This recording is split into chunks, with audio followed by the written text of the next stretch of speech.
Bonjour à tous, j'espère que vous allez bien, c'est Shama et aujourd'hui je vous reçois à l'atelier à fait main pour qu'on voit ensemble comment on peut utiliser nos nouveaux kits de coloriage qui sont disponibles sur notre site faitmainmaroc.com. Vous allez voir, c'est très facile et en plus le coloriage c'est super, c'est pas réservé juste pour les enfants, vous allez voir que c'est un nouveau moyen de se détendre, de méditer et surtout de réaliser des jolies choses avec ses mains. C'est parti!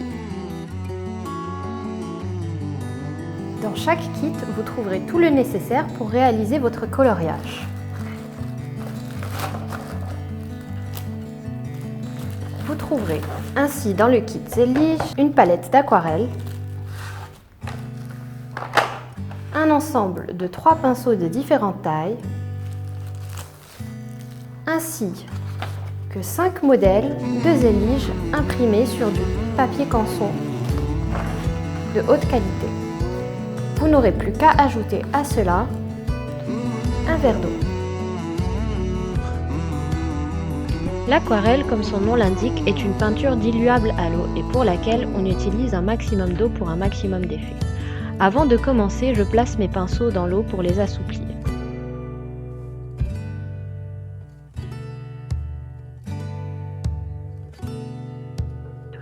Je vais faire mon choix de couleurs. Je vais commencer par exemple par les bleus que j'ai là. J'en ai 2 sur la palette. Je commence toujours par bien mouiller mes pastilles avec le pinceau. Là, je suis en train de tester mes bleus sur une feuille à part. Pour faire une surface plane, une grande surface, il me suffit d'aplatir mon pinceau. Si je veux au contraire faire un trait fin, j'utilise la pointe du pinceau, comme je suis en train de le faire. Donc, je commence par un petit coin. Quand je pose ma peinture dans une surface, je place toujours mon pinceau à l'intérieur de la forme.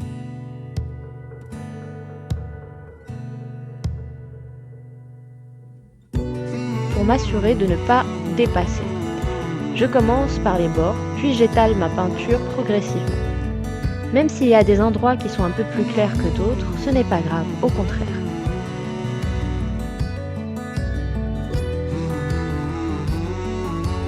Cela me fera l'effet du vrai Zélige. L'aquarelle et ses effets de dégradé donnent un aspect plus réaliste aux Zéliges et je peux faire un mélange de bleu. Je n'hésite pas à rajouter de l'eau pour que les 2 couleurs se mélangent mieux entre elles.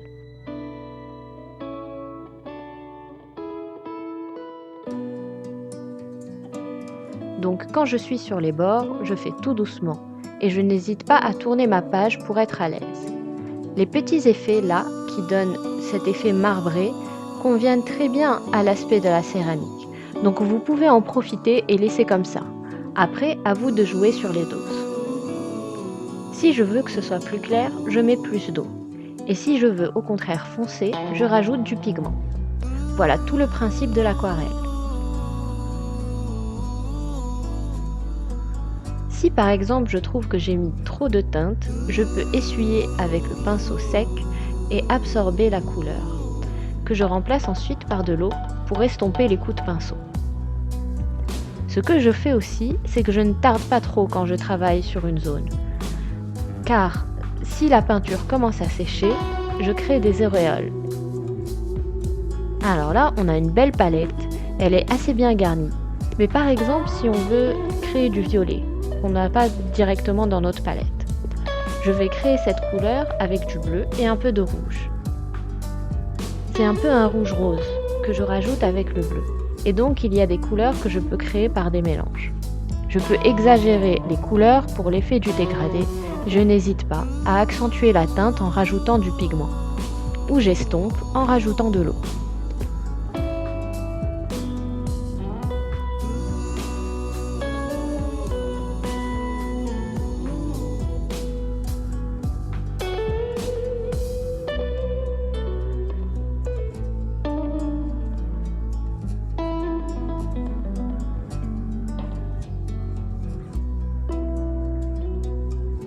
Je vous propose aussi de faire une tonalité en remplaçant le blanc de la feuille par le blanc de la palette.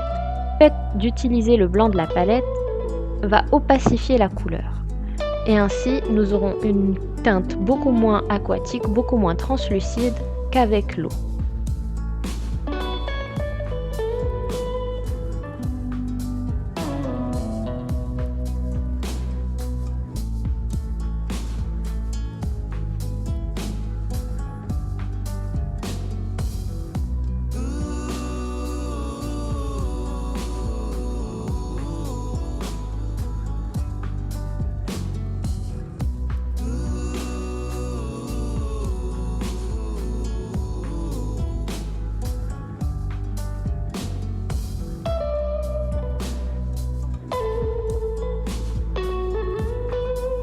Nous avons donc cette méthode pour travailler l'aquarelle, et puis une deuxième méthode qui consiste à commencer par peindre sa surface à l'eau. Ensuite, il me suffit de poser une goutte de peinture et de la laisser circuler dans la forme. L'effet est différent, ça fait un marbré différent du premier. Et voilà, je vais laisser comme ça, comme s'il y avait un effet de reflet de lumière sur le carreau de The Leash. Voilà deux manières de travailler différemment le dégradé.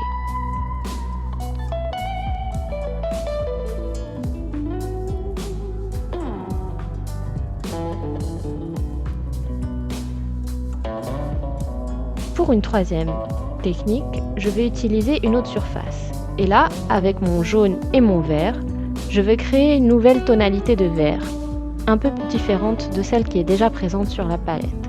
Je commence toujours par mouiller mes pastilles. Vous voyez là que c'est un très bon pinceau, c'est un numéro 6. Il convient à tout ce genre de surface moyenne. Vous voyez qu'il suffit que je touche le deuxième vert et de laisser la peinture faire son travail.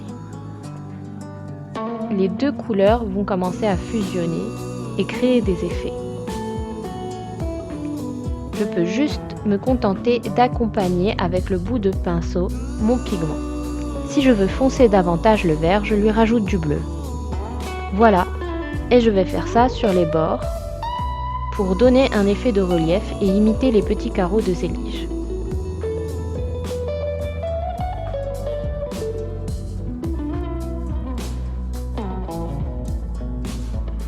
Alors, je vais changer de pinceau. Pour faire des toutes petites surfaces, je prends le plus petit pinceau. C'est un 0,2. Et celui-ci, je vais l'utiliser pour ces petites surfaces que je vais faire en rouge. Alors, pour tout ça, je vais utiliser le plus petit pinceau et je vais vraiment y aller tout doucement. Le mieux, c'est de ne pas toucher les bords, les traits qui sont déjà dessinés sur la feuille.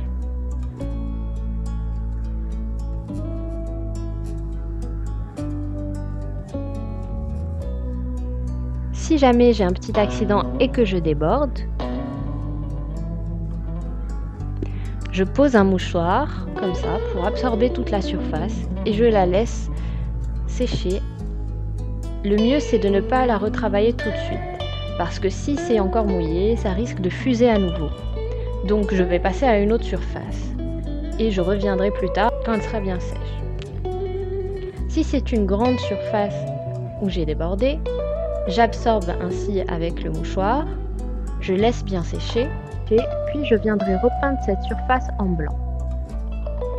Pour avoir un blanc assez épais pour couvrir la tache précédente, je ne mets pas trop d'eau sur ma pastille et je la travaille bien avec le pinceau. Quand vous voudrez ranger vos couleurs, il vous suffit de remouiller les surfaces des pastilles qui sont sales et de déposer un mouchoir dessus pour essuyer tous les mélanges de couleurs. Comme ça, votre palette reste bien propre et est prête à être réutilisée la fois suivante. Moi, je n'ai utilisé que des dégradés.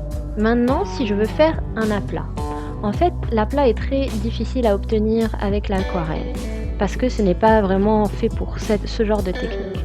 Je peux quand même avoir une couleur assez unie sur une surface. Dans ce cas-là, j'épaissis bien la peinture, c'est-à-dire que pour une quantité d'eau, je vais prendre beaucoup plus de pigment que d'habitude. Et là, je peux à ce moment-là faire toute une surface plus ou moins uniforme. Je surveille que mon pinceau soit toujours bien imbibé de couleur.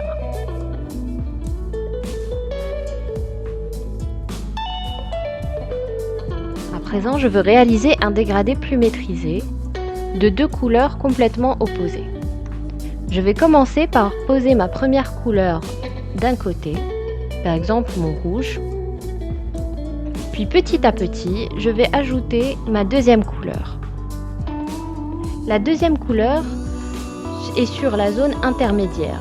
J'estompe avec mon pinceau et je rajoute de l'eau pour bien faire fusionner les deux couleurs.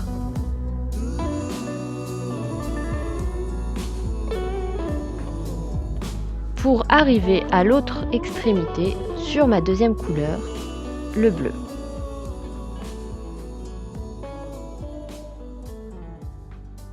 Je vais ensuite me servir de la petite partie du couvercle en plastique comme d'une palette et créer ainsi mes propres mélanges. Grâce au blanc présent sur la palette d'aquarelle, je peux obtenir toutes les tonalités de couleur pastel. En la mélangeant avec le orange par exemple, j'obtiens une couleur chair de rose très clair. Ainsi de suite, si je veux obtenir du rose pastel ou du bleu pastel, il me suffit de mélanger mes pastilles colorées avec la pastille blanche. À présent, c'est à vous de jouer avec votre palette d'aquarelle. Vous trouverez dans le kit Mandala des crayons de couleur aquarelle. Voilà des petites astuces pour les utiliser. Ils ressemblent aux crayons de couleur classique et ils se travaillent en partie de la même manière, mais ils nous offrent plus de possibilités. Pour les petites surfaces, je vais choisir de les faire unies, donc d'une seule couleur. Il me suffit de colorier d'une couleur l'ensemble de la surface, puis de l'humidifier avec le pinceau. Avec l'eau, je vais étaler la couleur sur toute la surface, et voilà comment le crayon se transforme en peinture fluide.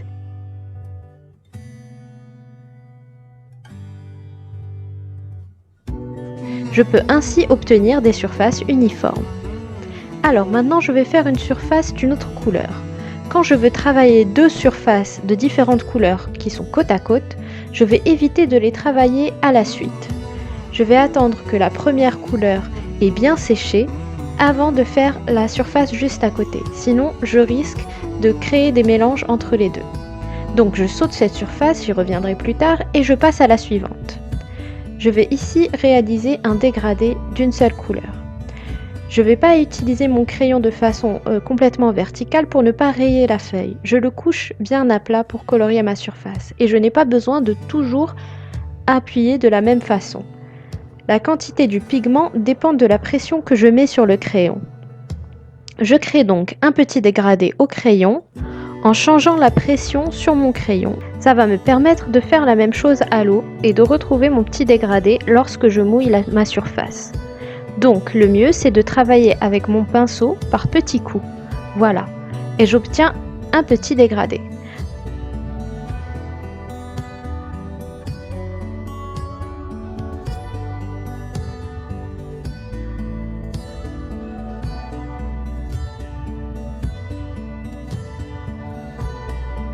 Après, je mettrai toutes ces surfaces en dégradé de bleu et je travaillerai mon mandala en alternant au rouge et bleu. Maintenant, je vais faire cette surface et je vais la travailler en un dégradé entre deux couleurs différentes.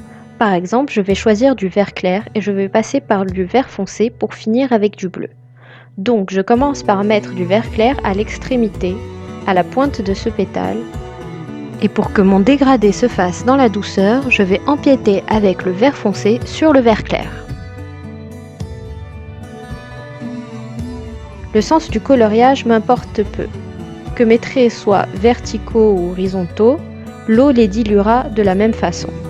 Je finis ensuite par le bleu foncé à l'autre extrémité.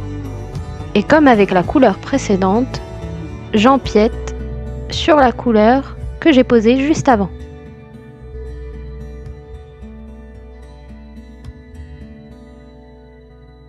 Ensuite, j'y vais au pinceau. Et pour le pinceau, je commence de la couleur la plus claire vers la couleur la plus foncée. Vous pouvez d'ailleurs commencer par faire des essais sur une feuille à part avant de vous lancer sur votre dessin définitif. Cela vous permettra de découvrir vos couleurs et comment elles fonctionnent entre elles. Les crayons aquarelles sont pratiques quand on est à l'extérieur par exemple et qu'on n'a pas la possibilité d'avoir son petit gobelet d'eau. On fait des croquis de nature de temps en temps et on a besoin seulement de poser les couleurs là où elles sont. Puis on transformera ensuite nos traits de crayon de couleur en aquarelle une fois à la maison.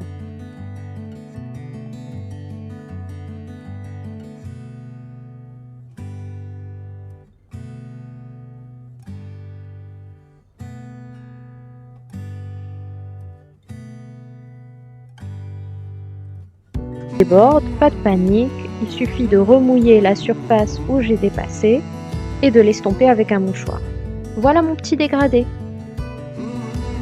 Comme j'ai différents pinceaux de différentes tailles, je les adapte bien sûr à la surface que je colorie. Quand je fais une grande surface, j'utilise un grand pinceau et pour une petite surface, je prends le plus petit pinceau.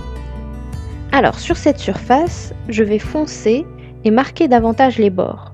Donc je reviens sur mon dégradé avec un crayon sec plus foncé et je viens accentuer les contours. Je pense qu'avec ces techniques, il y a de quoi s'amuser.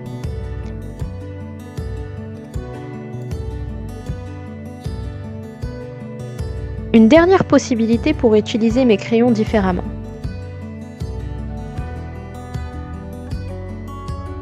Je vais commencer par mouiller la mine du crayon et dessiner avec la mine humide. Je vais dessiner directement sur la feuille et vous allez voir que votre trait va être net. Il ressemblera plus à de la peinture qu'à du crayon. Je change de couleur, là par exemple avec le crayon mauve, que je mouille encore une fois et je viens rajouter des petits graphismes. Cette technique me permet de maîtriser un peu plus l'effet recherché et en fin de compte, je ne vois plus la trace du crayon. C'est comme si j'avais fait tout mon travail à la peinture et ça enrichit en graphisme ma composition.